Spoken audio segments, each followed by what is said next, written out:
You're suffering this condition. Just share what you're suffering from. I had gallbladder problems. Been giving me a hard time for about 18 months. I was sort of living on endone painkillers. The day John prayed for me, the Holy Spirit spoke to me in that week. He said, go to the meeting. And I said, well, I'm on the operating table that day. That was the day I was supposed to have my gallbladder taken out.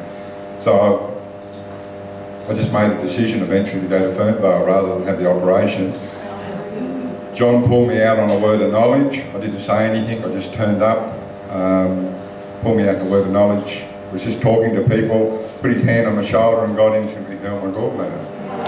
Wow. That was 4 years ago. That was 4 years ago. I had one episode, probably 12 months after that, where I went to a barbecue and ate heaps and heaps of pork and meat and ended up back in the same spot. But I think I would have done it to anyone. And since then I've had no problem with it whatsoever.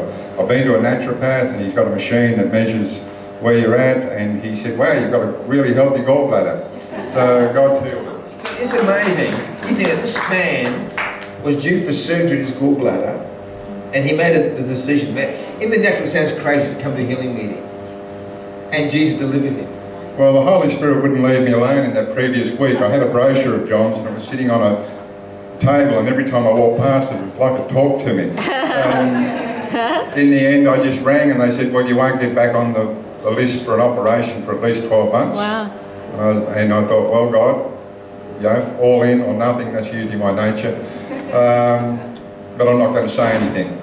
So I turned up at the meeting, and John and I knew each other years ago at Dalby, and we got talking. I said nothing, but during the meeting he said, someone here's got a problem with their gallbladder or their liver. And I said, well, that's me. And he was just, you just had your arm around me like this, and you were talking to people saying, you know, God heals this way and that and whatever, and God healed me while he was just talking. Amazing, God.